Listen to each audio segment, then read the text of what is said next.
Trump has left the building. We can now project the winner of the presidential race. Donald Trump wins the presidency. What started off as unlikely, impossible, is now reality.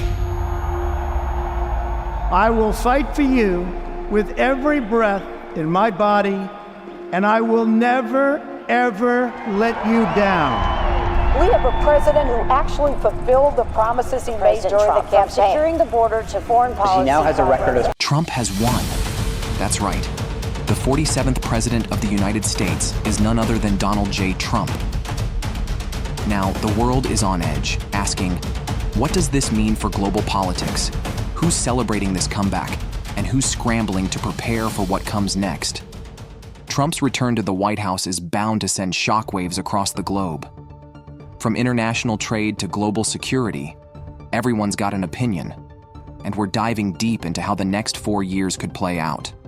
Who's on board, who's worried, and how will Trump's policies shape the world stage? Let's start with our key players. First up, we have Israel. For Israel, Trump was one of the most supportive presidents in recent memory, moving the U.S. embassy to Jerusalem, recognizing Israeli sovereignty over the Golan Heights, and perhaps most strikingly, brokering the Abraham Accords. Now, as Trump returned, Benjamin Netanyahu would likely expect a return to this kind of active support, which could further redefine alliances in the Middle East and alter the dynamics of the ongoing war. With Trump back in office, Israel is likely to adopt a more assertive stance toward its regional adversaries, including Hamas, Hezbollah, and Iran. Netanyahu, bolstered by Trump's support, may see this as an opportunity to intensify operations against Hamas in Gaza and counter Hezbollah's growing influence in Lebanon.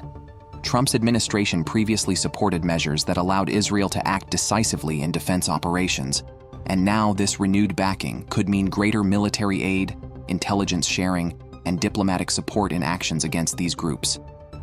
Additionally, with Trump's strict stance on Iran, Israel may feel emboldened to ramp up efforts to counter Iran's nuclear ambitions and curtail its regional influence, knowing that it has an ally in Washington willing to reimpose sanctions or consider more aggressive deterrence if necessary. NATO. Meanwhile, on the European front, there's a lot more caution. Many European leaders were strained by Trump's approach to NATO in his previous term, where he urged countries to contribute more financially and took a U.S.-first stance on trade. Leaders in France and Germany, in particular, may brace for more direct negotiation tactics and potentially less predictable transatlantic relations. Trump's stance often pushed for less entanglement, which made Europe more uncertain of U.S. support during crises. Just think of the approach to Ukraine and the emphasis on America first. If Trump returns, we may see a Europe that's more self-reliant but also wary of where U.S.-European relations stand. So NATO countries will be worried. India.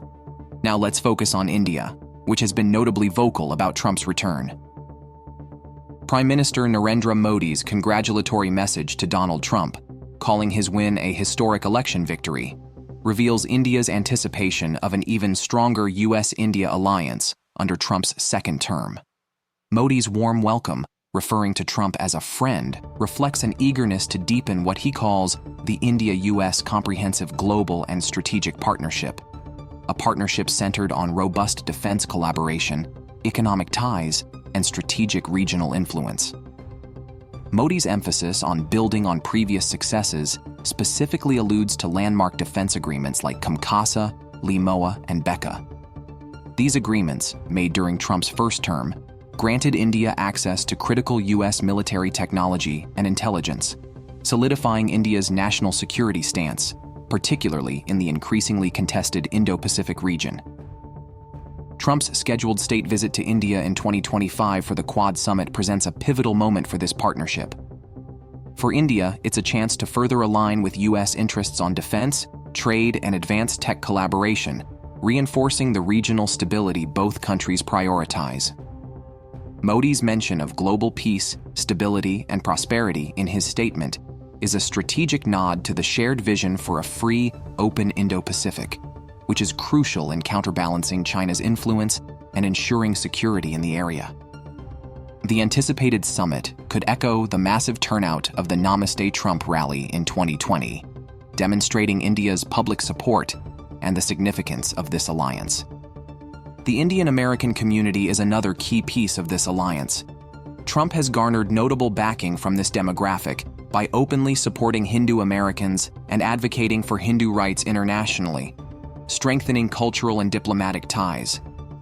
With Modi's public endorsement, this support is likely to deepen, resonating with the Indian diaspora in the U.S., and creating a ripple effect that reinforces the alliance not just diplomatically but culturally as well. Canada. Then there's Canada. The Trudeau administration is in a tough spot with Trump's possible return. Why?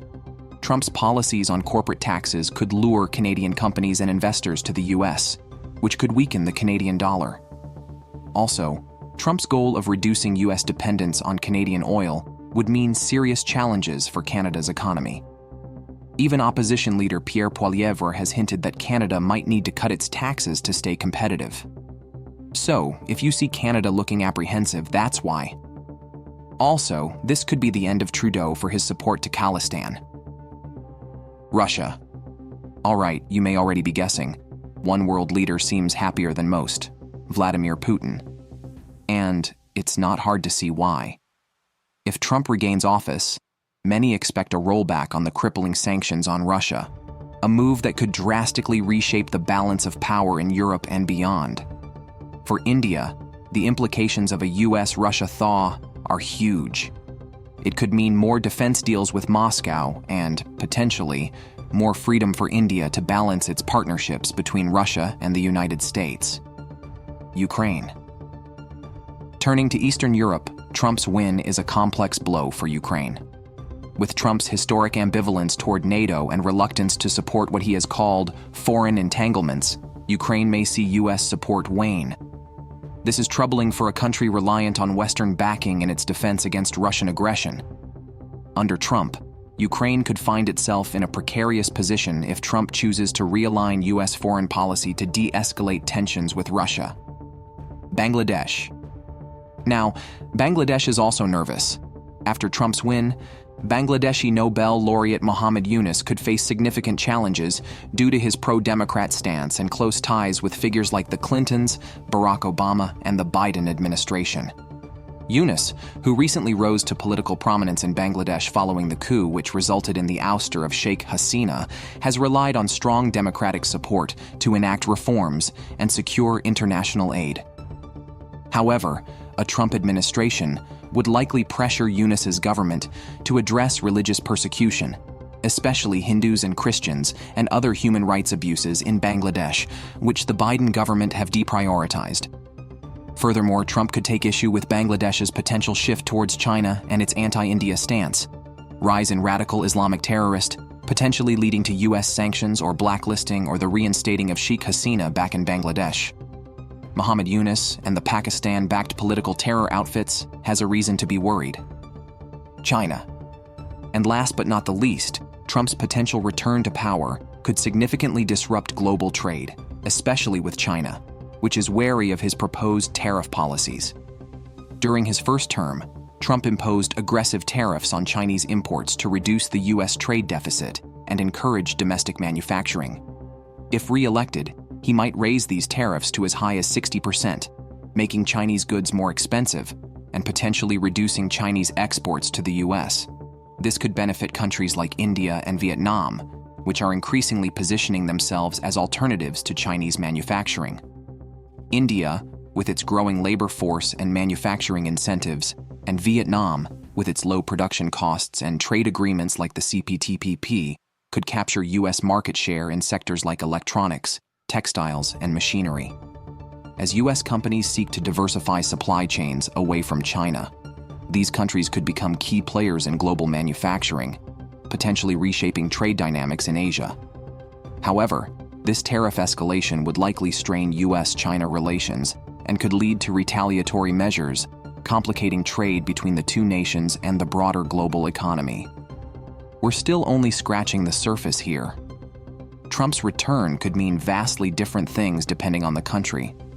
Where friends of Trump are hopeful, adversaries may feel renewed pressures, and many of America's neighbors and competitors will be adjusting their strategies based on the potential impact of his policies. So, whether it's Europe, Israel, India, Russia, or any number of nations with stakes in the game, Trump's reappearance on the world stage has the potential to shape alliances, trade, defense, and global stability in profound ways. Stay tuned as we keep analyzing these geopolitical shifts and bring you the insights that matter most, right here on the Geo-Politrick Guy. Don't forget to like, subscribe, and drop a comment below on what you think Trump's return would mean for the world. Thanks for watching.